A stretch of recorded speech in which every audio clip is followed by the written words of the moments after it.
Bismillahirrahmanirrahim. Wa ma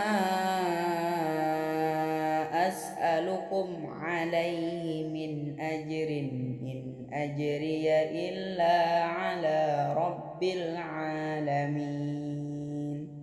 Dari lafaz pertama yang melindungi manusia dari kegelapan, hingga setiap huruf yang ia ajarkan menjadi doa.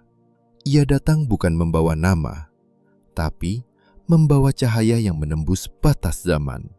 Warisannya tak lagi sekadar nama, tapi nafas yang hidup di hati ribuan orang yang tak hanya mengajarkan ayat, tapi menghidupkan maknanya.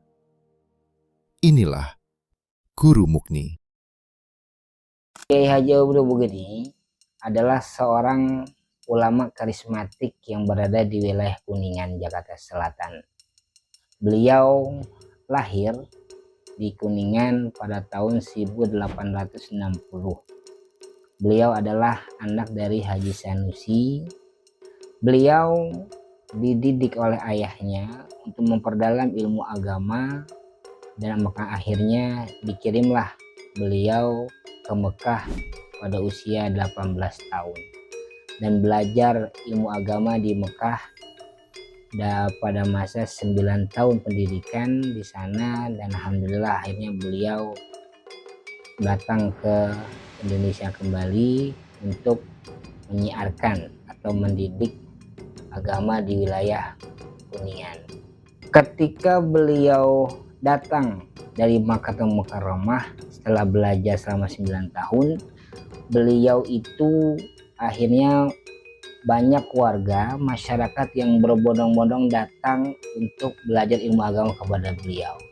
Maka dengan itulah di rumah beliau itu, di serambinya, diciptakanlah sebuah tempat untuk mengajar para warga atau umat yang ingin belajar memperdalam ilmu agama. Sehingga setelah itu pun beliau selama masih berpikir bahwa ilmunya itu masih kurang, bahkan beliau berangkat kembali ke Mekah itu selama 5 tahun di sana dan pulang kembali ke Indonesia dan melanjutkan pendidikan untuk mengajar di wilayah Kuningan. Kalau di Jakartanya memang dia mengajar di masjid ini, walaupun masjid nggak besar gitu kan. Nah itu yang belajar di sini adalah orang-orang jauh, umumnya dari selatan. Makanya dulu kalau misalkan orang bilang Guru Mukni, saat itu Guru Mukni adalah waktu itu, kalau sekarang orang manggil kiai ya. Kalau zaman itu nggak ada kiai, hanya guru. Kekuatan kita memegang agama itu terlihat dari alhamdulillah lah, keturunan Guru Mukni itu semuanya dekat sama Allah. Guru Mukni hadir sebagai ulama dan pendidik yang teguh. Pada masa itu, fondasi keagamaan masyarakat belum sangat kuat. Tekanan pemerintahan kolonial Belanda membatasi perkembangan Islam, sementara akidah masih bercampur dengan kepercayaan animisme dan dinamisme. Sebagian masyarakat menggantungkan harapan pada benda-benda yang dianggap memiliki kekuatan gaib, seperti batu cincin, keris, pisau tua, dan berbagai azimat dipercaya membawa keselamatan dan keberuntungan. Dan juga seperti ziarah ke makam-makam keramat dilakukan untuk kepentingan duniawi. Di tengah kondisi inilah, Guru Mukni memulai perjuangan menyebarkan agama Islam. Sebagai ulama dengan keilmuan Islam yang mendalam, Guru Mukni meyakini bahwa dakwah adalah panggilan hidup yang harus dijalani dengan kesabaran dan keikhlasan. Dakwah dilakukan secara langsung, dari rumah ke rumah, menyentuh kehidupan umat dari dekat. Guru Mukni dikenal tak pernah lelah berdakwah. Bahkan ketika kondisi fisiknya melemah, ia tetap memenuhi undangan mengajar. Dalam beberapa kesempatan, ia harus digotong menggunakan tandu atau ayunan demi menyampaikan ajaran Islam. Selain berdakwah, Guru Mukni juga menunjukkan kepedulian melalui tindakan nyata.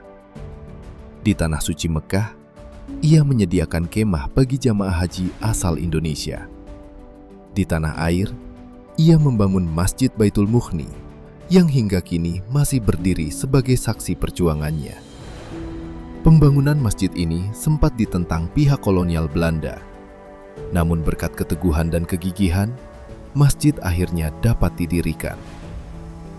Dalam menghadapi penjajahan, Guru Mughni memilih jalan perlawanan non-fisik. Ia menanamkan kesadaran kepada masyarakat agar tidak menyekolahkan anak-anak mereka di sekolah milik Belanda. Baginya, pendidikan adalah benteng iman dan identitas umat. Melalui pengajaran yang konsisten, Guru Mughni bersama para muridnya menanamkan akidah yang murni. Perlahan, pengaruh animisme dan dinamisme terkikis. Masyarakat kembali berpegang pada Al-Quran dan As-Sunnah. Masyarakat Kuningan mulai menolak bekerja sama dengan pemerintahan kolonial Belanda. Islam tidak hanya menjadi keyakinan, tetapi pedoman hidup dan sikap. Sebagai ulama, Guru Mughni terus berdakwah dan mengajar, melahirkan generasi penerus perjuangan.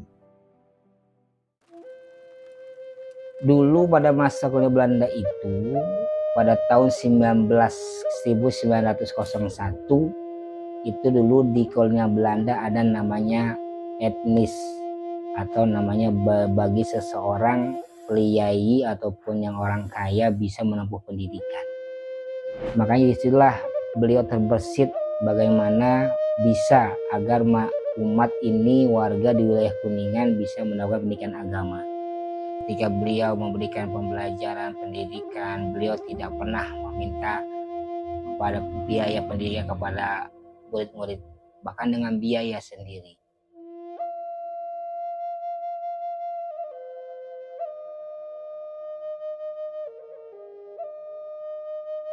Masjid Baitul Mughni itu berdiri pada tahun 1901.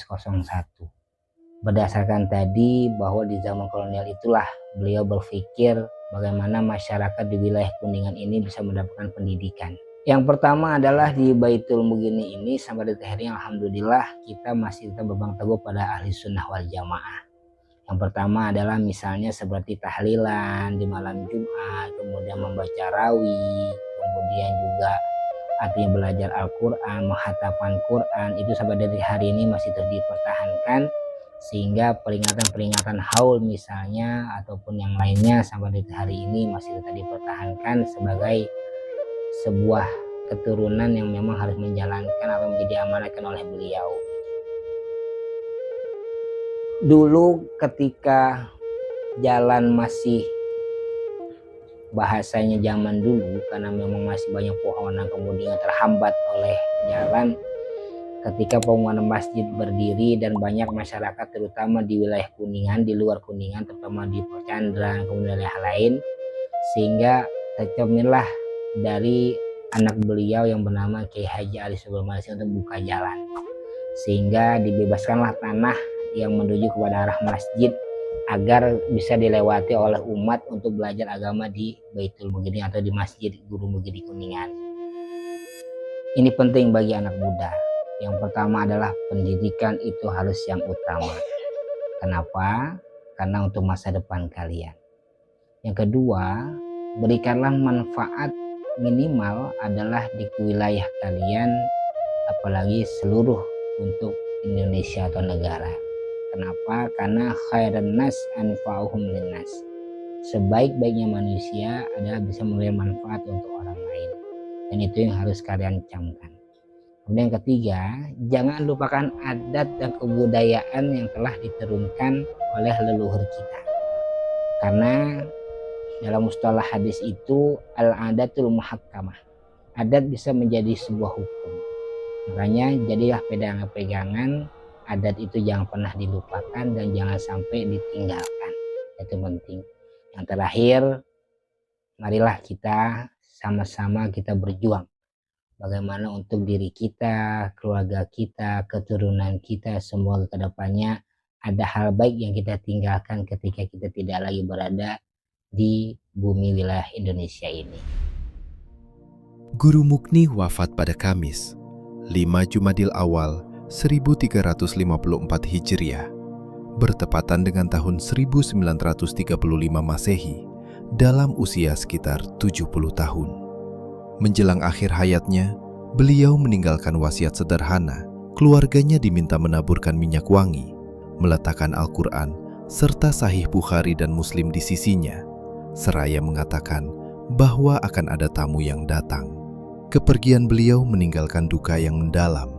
Ribuan kaum muslimin mengiringi dan menyalatkan jenazahnya. Guru Mukni kemudian dimakamkan di pekuburan keluarga di kawasan Musola Al-Hijrah wal Hikmah, Langgar Tanjung, Jakarta Selatan. Perjalanan Guru Mukni menjadi bagian penting dalam membentuk generasi. Hampir 90 tahun sejak kepergiannya, nilai dakwah dan keteladanannya tetap hidup. Nilai-nilai tersebut diteruskan oleh anak-anak dan cucu-cucunya, serta para murid yang belajar dan tumbuh dalam bimbingannya. Melalui generasi inilah, ajaran dan keteladanan Guru Mukni terus dijaga dan diwariskan.